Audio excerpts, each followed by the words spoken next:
Sa sumunod na tagpo ay ipinakita ang isang napakalaking pagoda na napapalibutan ng isang napakalakas na formation shield. Ang buong lugar ay puno ng mga tester mula sa iba't ibang mundo na sabay-sabay nagtipon sa harap ng formation at walang tigil na sinusubukang sirain ito gamit ang kanilang lakas. Sa kabila ng kanilang pagkakaiba-iba ng cultivation at kakayahan ay iisa ang kanilang layunin, ang mabasag ang barrier upang makapasok at makuha ang mga nakatagong kayamanan. Habang patuloy ang kanilang pag-atake ay makikitang may tatlong miyembro mula sa Immortal Civilization na nakatayo sa gilid at pinagmamasdan ang sitwasyon. At ayon sa kanilang senior brother ay malamang na may isang bihasang master sa formation na naglatag nito kaya hindi ito basta-basta masira. Ipinaliwanag ni Shio na napakalakas ng formation at kailangan muna itong mabasag bago nila makuha ang anumang nasa loob ng pagoda. Lumapit ang isa sa kanyang junior brother at inamin na hindi niya kayang sirain ang formation dahil sa sobrang komplikado nito at kinakailangan nila ng isang tunay na eksperto sa formation upang magawa ito ng maayos. Dahil dito ay napaisip si Shio kung sino sa mga naririto ang may kakayahang ito dahil wala siyang kilalang ganoong klaseng tao sa lugar. Sa kabilang dako ay makikitang tahimik lamang si Ming na nakatayo habang kumakain ng prutas na tila walang pakialam sa kaguluhan sa paligid. Lumapit si Shio at tinanong kung ano ang ginagawa niya sa gitna ng ganitong sitwasyon at ipinaliwanag niya na naroon lamang siya upang obserbahan ang trial. Habang patuloy siyang kumakain ay inialok niya ang prutas kay Shio at ipinakita ang kumpiyansa sa kalidad nito, na nagmula sa kanilang sariling mundo. Tinanggap ito ng babae at agad ding nagtanong tungkol sa dalawang hunter na naunang naipit sa kanyang formation. Ipinaliwanag ni Ming na matapos niyang iligtas ang babae ay hindi na niya pinansin pa ang dalawang ito dahil sa pagod at iniwan na lamang ang mga ito sa loob ng formation kung saan patuloy nilang sinusubukang makalabas. Habang nangyayari ito ay may isang kilalang individual mula sa Blood Demon Civilization na nagpakawala ng kanyang lakas at ginamit ang kanyang matitinding kuko upang sirain ang formation. Sa kabila ng lakas ng kanyang pag-atake ay walang kahit anong epekto ito sa barrier at hindi man lang ito nagkaroon ng kahit maliit na bitak. Dahil dito ay napilitan siyang aminin na napakatibay ng formation at hindi ito madaling masira. Sa kanyang paglingon ay napansin niya si Ming na kalmadong kumakain ng prutas at tila walang pakialam sa nangyayari, kaya agad niya itong sinigawan at pinuna ang pagiging walang pakialam nito sa sitwasyon. Dahil sa kanyang sigaw ay napansin din ng iba pang cultivator si Ming at nagsimulang magtipon sa paligid habang hinihikayat siyang tumulong sa pagsira ng formation sa halip na manood lamang. Sa kabila ng kanilang pang-uudyok ay nanatiling kalmado si Ming at ipinaliwanag na kahit pagsamahin pa nila ang kanilang lakas ay hindi nila kayang sirain ang formation gamit lamang ang brute force. Dahil dito ay nagalit ang mga naririto at itinuring ang kanyang mga salita bilang pagmamaliit sa kanilang kakayahan at dahil doon ang parehong cultivator ay hindi na nakapagpigil at agad sumugod upang umatake, handang ipakita ang kanyang lakas laban sa tila walang pakialam na binata. Nagbabala si Shio na ang umatake ay isang blood cultivator mula sa Demon Blood Civilization at kilala ang kanilang uri sa napakataas na physical strength at matibay na katawan. Sa kabila ng babalang ito ay hindi natinag si Ming at agad niyang inilabas ang kanyang Dragon Hammer bilang tugon. Nang makalapit ang kalaban ay walang pag-aalinlangan na inindayog ng ating bida ang kanyang sandata at buong lakas na tinamaan ang umaatake. Sa isang iglap ay tumama ang Dragon Hammer sa mukha ng kalaban at agad itong tumilapon sa malayo, bumangga sa maraming bundok at nagdulot ng malakas na pagkawasak bago tuluyang bumagsak sa malayong lugar. Lahat ng nakasaksi ay labis na nagulat sa ipinakitang lakas ni Ming at hindi makapaniwala na sa isang atake lamang ay nagawa niyang paatrasin ang isang kilalang malakas na cultivator. Agad nilang napagtanto na ang lakas ng ating bida ay umabot sa napakataas na antas na maihahambing sa mga pinakamalalakas sa kanilang hanay. Sa kabilang dako ay dahan-daang bumangon ang tinamaan at napagtanto ang agwat ng kanilang lakas, kaya pinili nitong umatras at umiwas na lamang sa laban. Samantala, si Ming ay nagulat din sa nangyari dahil sa kabila ng kanyang buong lakas na pag-atake ay nakaligtas pa rin ang kalaban, na nagpatunay sa kakaibang tibay ng mga blood cultivator. Matapos ang ipinakitang lakas ni Ming ay agad nag-usap-usap ang ibang cultivator at nagpasya na huwag muna siyang galawin dahil hindi nila alam kung anong civilization ang kanyang pinanggalingan at kung gaano kalawak ang kanyang kapangyarihan. Para sa kanila, mas mabuting umiwas kaysa kalabanin ng isang individual na kayang pabagsakin ng isang malakas na kalaban sa iisang atake. Samantala, lumapit si Shiyu kay Ming at sinuri ang kanyang kalagayan at agad na natiyak na maayos lamang ang kanyang kondisyon kaya nanatili siya sa kanyang tabi. Ilang sandali pa ay dumating ang tatlong senior brother ni Shiyu at agad na napansin ang presensya ni Ming. Dahil hindi nila ito napansin kanina habang abala sa pagsira ng formation nagtaka sila kung sino ito at kung bakit siya kasama ni Shiyu. Nagkaroon ng pagdududa ang isa sa kanila at ipinaliwanag na sa lugar na ito ay walang mapagkakatiwalaan dahil ang bawat isa ay maaaring maging kalaban anumang oras. Idinagdag pa niya na kahit ang simpleng pagtanggap ng pagkain ay maaaring maging panganib dahil may posibilidad na ito ay may lason. Sa kabila ng babalang ito ay agad na tinanggihan ni Ming ang ganoong pag-iisip at ipinahayag na ang ganitong hinala ay nagmumula lamang sa masamang intensyon. Para sa kanya, ang taong may mabuting kalooban ay hindi basta-basta mag-iisip ng panlilinlang, kaya malinaw niyang ipinakita ang kanyang pagtitiwala kay Shiyu. Dahil sa sinabi niyang ito ay labis na nagalit ang senior brother ni Shiyu at agad na naglabas ng kanyang lakas bilang tugon. Sa isang iglap ay kumalat ang kanyang enerhiya at lumikha ng maraming manipis na hibla na tila sutla na lumilipad sa paligid, na nagbigay ng kakaibang presensya sa kanyang teknik. Nagulat si Ming sa kakaibang anyo nito ngunit agad ding napagtanto na ang mga hiblang ito ay hindi basta-basta kundi bahagi ng isang mapanganib na pamamaraan ng espada na kayang humiwa ng enerhiya ng paulit-ulit. Nang makita ito ay hindi nag-atubili ang ating bida at agad niyang inilabas ang kanyang espada at ginamit ang white sword technique upang salubungin ang pag-atake. Ngunit sa katotohanan ang white sword technique ay distraction lamang dahil ang tunay na umaatake sa kanya ay ang invisible sword. Dahil dito ay nagulat ang kalaban sa kakaibang epekto ng teknik ni Ming at hindi nito agad maunawaan kung anong klaseng espada ang kanyang ginagamit. Habang umiigting ang tensyon ay agad na sumigaw si Shiyu at hiniling na itigil ang laban dahil ang kalaban ay kanyang senior brother. Dahil dito ay agad na pinigilan ni Ming ang kanyang pag-atake at sa halip ay ginamit ang kanyang lakas upang pigilan ang kalaban nang hindi ito pinapatay. Sa isang mabilis na galaw ay pinunit ni Ming ang buong kasuotan ng kalaban at tuluyang napahiya sa harap ng lahat, dahilan upang mapilitang tulungan siya ng kanyang mga kasama. Sa kabila nito ay nagbitiw siya ng banta na kung hindi lamang niya piniling pigilan ang sarili ay mas malala pa sana ang sinapit ng kanyang kalaban. Sa puntong ito ay lalong tumindi ang tensyon sa pagitan ng mga grupo ngunit nanatiling kalmado si Ming habang pinagmamasdan ang kanilang reaksyon. Sa sandaling ito ay labis na namangha ang lahat dahil kilala ang Immortal Civilization bilang isa sa mga pinakamalalakas, ngunit sa kabila nito ay nagawa ni Ming na sugatan ang isa sa kanilang miyembro. Hindi lamang ito, nagawa rin niyang paatrasin ang isang malakas na blood cultivator mula sa Demon Blood Civilization gamit ang iisang pag-atake, dahilan upang mapilitan itong umatras.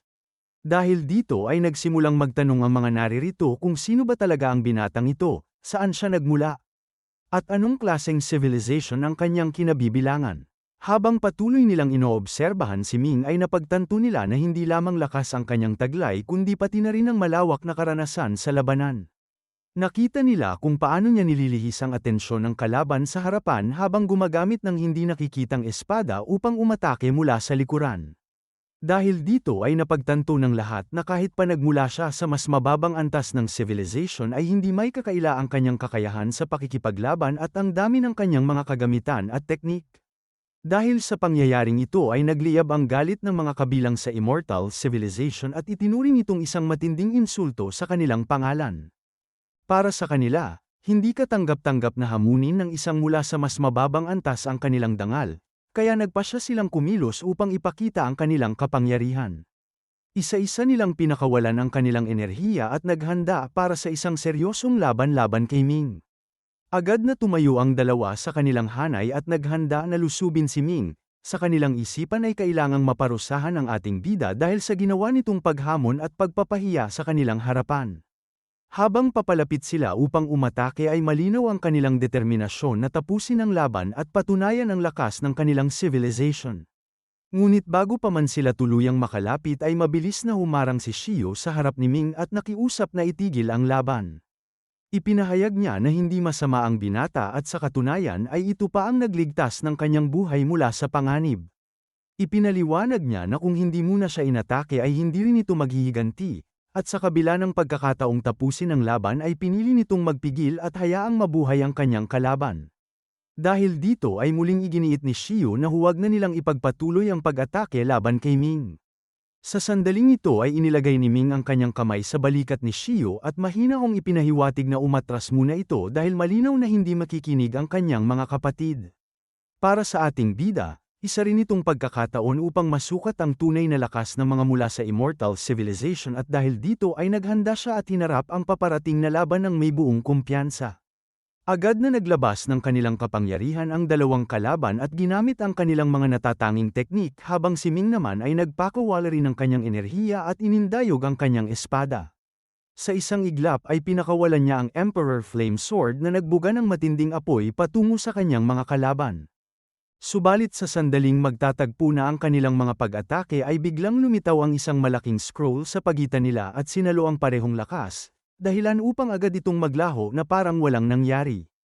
Dahil dito ay nagulat ang lahat at agad na nagtanong kung sino ang nakialam sa kanilang laban. Mula sa gilid ay lumitaw ang isang lalaki na siyang gumamit ng scroll upang pigilan ang kanilang mga kapangyarihan.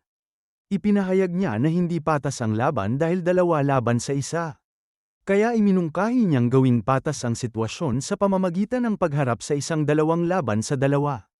Agad siyang tinanong ng lahat kung sino siya at saan siya nagmula, at ipinakilala niya ang sarili sa apelyidong Meng at sinabi na nagmula siya sa Shushan Continent bilang kinatawan ng Confucian Civilization. Nang marinig ito ay agad na napansin ng mga naririto ang bigat ng kanyang pinanggalingan dahil kilala ang kanilang civilization bilang malapit na sa pagiging isang super civilization at may sariling main god na sumusuporta sa kanila. Lumapit ang lalaki at ipinakita ang kanyang presensya habang si Ming naman ay nanatiling kalmado at ipinahayag ang kanyang sariling pagkakakilanlan bilang si Yeming mula sa martial civilization ng Tianyuan Continent.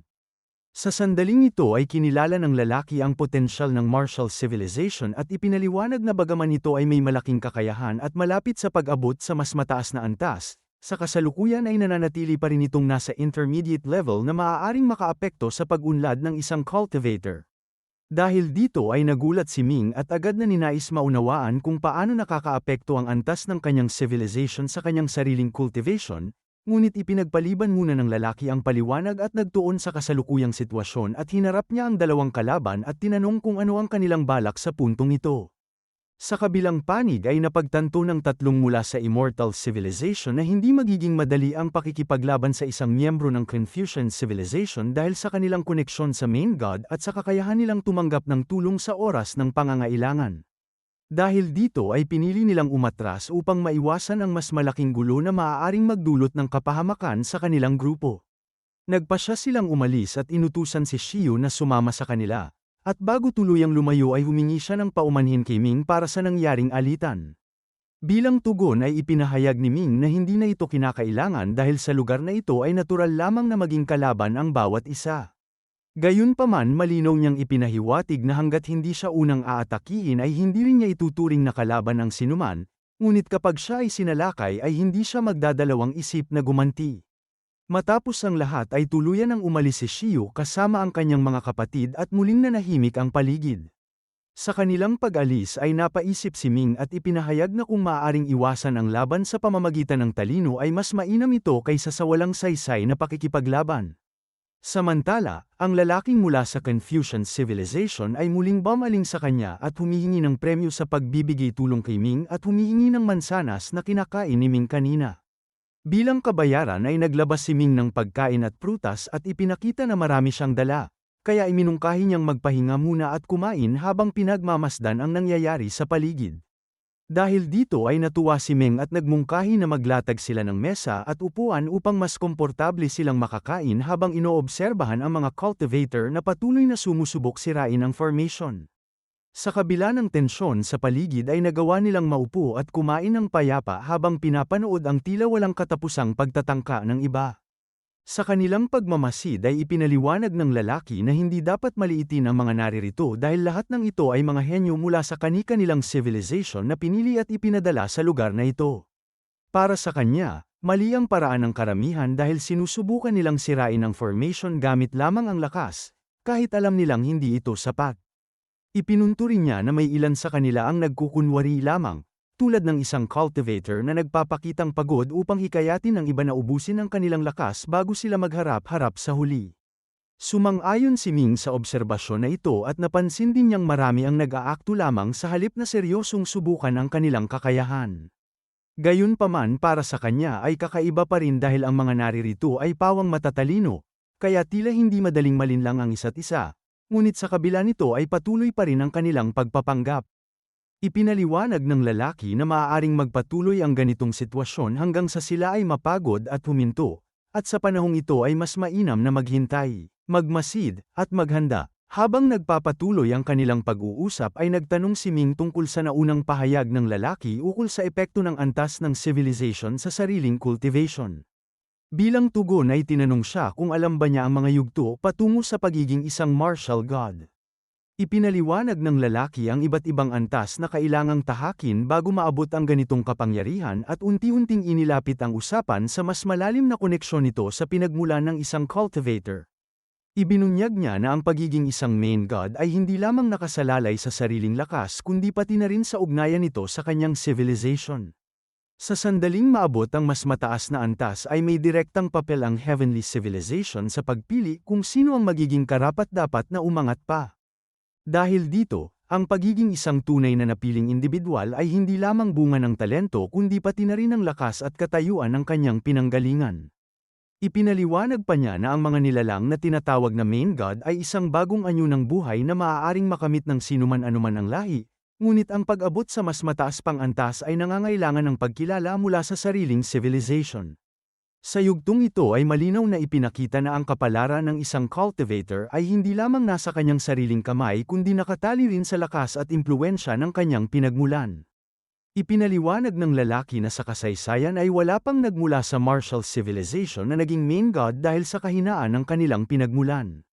Para sa kanya, malinaw na magkaugnay ang lakas ng isang cultivator at ang lakas ng kanyang civilization, at habang mas matibay ang pinagmulan ay mas malaki ang posibilidad na maabot ang pinakamataas na antas. Dahil dito ay napaisip si Ming at napagtanto na kung ganoon ang kalakaran ay tila nawawala ng saysay ang pagpunta sa trial kung saan ang layunin ay maging main god ngunit mababa ang kanyang pagkakataon. Gayunpaman ipinaliwanag ng lalaki na hindi pa tapos ang lahat dahil may posibilidad na sa hinaharap ay umangat ang martial civilization mula sa kasalukuyang antas nito patungo sa mas mataas na level, o kaya naman ay si Ming mismo ang maging dahilan ng pag-angat nito. Bagaman maliit ang tsansa ay hindi ito imposible, at ipinunto niya na ang kanyang layunin ay ipaliwanag lamang ang katotohanan at hindi pahinain ang loob ng ating bida. Para sa kanya malinaw na may talento si Ming at sapat ang kanyang kakayahan upang magbukas ng bagong landas para sa kanyang civilization. Ipinayo niya na si Ming ang dapat magpasya kung anong landas ang tatahakin at ipagpatuloy ang kanyang cultivation sa kabila ng hirap na kaakibat nito. Idinagdag pa niya na sa nakaraan ay may panahon na iisa lamang ang mundo kung saan ang lahat ng tao ay naninirahan sa isang napakalawak na lupain at sa panahong ito ay sapat ang kanilang lakas upang maabot ang antas ng main god. Subalit dahil sa sobrang pag-unlad ng sangkatauhan ay napilitan ang isang makapangyarihang nilalang na hatiin ang mundong ito sa maraming bahagi upang maiwasan ang mas malaking sakuna. Dahil sa pagkakahating ito ay nagkaroon ng iba't ibang civilization at naging mahirap para sa mga tao na muling maabot ang dating antas ng kapangyarihan. Natanong ni Ming batay sa kanyang kaalaman ay mayroon ng main god ang Confucian civilization, kaya nagtaka siya kung bakit kailangan pang sumailalim ng lalaki sa ganitong uri ng pagsubok. Bilang tugon ay ipinaliwanag ni Meng na bagaman mayroon silang main god ay hindi ito sapat na malakas upang ipagtanggol ang kanilang buong civilization laban sa iba pang mas makapangyarihang puwersa. Dahil dito ay kinailangan nilang humanap ng panibagong main god na may kakayahang protektahan at iangat ang kanilang mundo. Ipinaliwanag ng lalaki na kung sakaling may lumitaw na isang makapangyarihang main god mula sa kanilang hanay ay may posibilidad na muling mapag-isa ang lahat ng civilization at maibalik ang dating anyo ng mundo kung saan ang lahat ay namumuhay sa iisang malaking lupain. Para sa kanya sa ganitong kalagayan ay maaaring magkaroon ng tunay na kaayusan at kasaganaan ang lahat. Napaisip si Ming sa ideyang ito at ninais malaman kung nangyari na ba sa nakaraan ang ganitong uri ng pagkakaisa.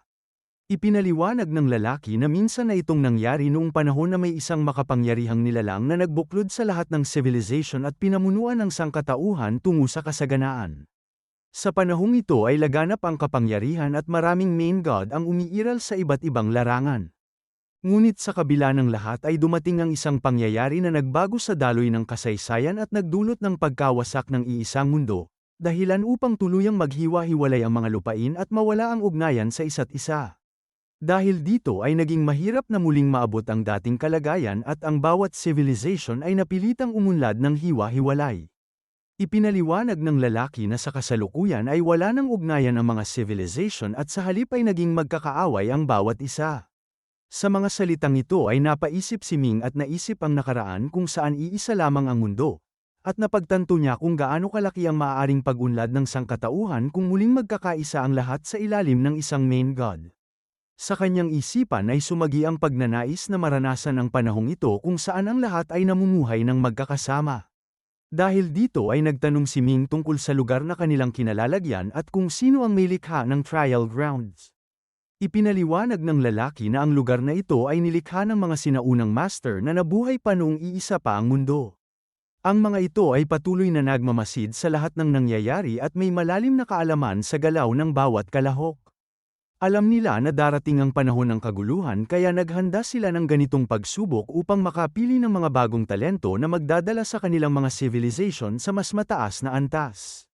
Ibinahagi rin niya na sa dulo ng pagsubok ay may isang napakalakas na kayamanan na kailangang matagpuan, at kung aling civilization ang makakakuha nito ay magkakaroon ng kakayahang mangibabaw sa iba. Ang layunin ng trial ay hubugin ang mga kabataang henyo at ihanda sila upang maabot ang nasabing kayamanan. Dahil dito ay ninais malaman ni Ming kung anong klaseng kayamanan ang tinutukoy at ipinaliwanag ng lalaki na ito ang mismong ginamit upang hatiin ang dating iisang mundo sa maraming bahagi. Gayunpaman ipinaalala niya na napakalayo pa ng kayamanang ito at hindi ito dapat pagtuunan ng pansin sa kasalukuyan dahil lilito lamang ito makalipas ang mahabang panahon. Sa halip ay dapat munang ituon ng pansin sa mga gantimpalang nasa loob ng pagoda na nasa kanilang harapan. Isa sa mga pinakamahalagang bagay na matatagpuan doon ay ang Tianlong Buddha Peel na nilikha gamit ang Tianlong Chi at basbas ng Third Buddha. Ipinaliwanag niya na ang peel na ito ay hindi pangkaraniwan dahil may kakayahan itong palakasin ang soul power ng isang tao at pahusayin ang kanyang karunungan. Gayunpaman may limitasyon ito dahil tanging ang mga kabilang sa Buddhist civilization lamang ang maaaring makinabang dito at para sa iba ay wala itong halaga. Sa sandaling ito ay napaisip si Ming at napagtanto na dahil sa kanyang sariling kakayahan ay may posibilidad na mapakinabangan niya ang ganitong uri ng kayamanan. Habang nagpapatuloy ang kanilang usapan ay may isang cultivator na sumigaw at nagtanong kung may sinuman bang may kaalaman sa formation na maaaring magbukas nito. Dahil dito ay napansin ng lalaki na maaaring ito na ang tamang pagkakataon ngunit kasabay nito ay may kaakibat na panganib ang pagpapakita ng kakayahan sa harap ng maraming tao kaya pinayuhan niya si Ming na mag-isip ng mabuti bago kumilos. Sa huli ay nagpasya si Ming na itaas ang kanyang kamay at ipinahiwatig na mayroon siyang kaalaman tungkol sa formation. Dahil dito ay agad siyang naging sentro ng atensyon ng lahat, kung saan ang ilan ay tumingin sa kanya nang may pagdududa habang ang iba naman ay puno ng pag-asa na kaya niyang buksan ang barrier. Sa gitna ng kanilang mga tingin ay ang parehong malaking lalaki ay mabilis na lumapit kay Ming at inutusan siyang sirain ang formation na tila isang utos na hindi maaaring tanggihan. Sa sandaling marinig ito ay biglang natawa si Ming at ibinaling ang kanyang ulo kay Brother Meng at tinanong kung narinig ba nito ang sinabi ng lalaki at kung ano ang tingin nito sa isang taong basta na lamang nag-uutos sa kanya.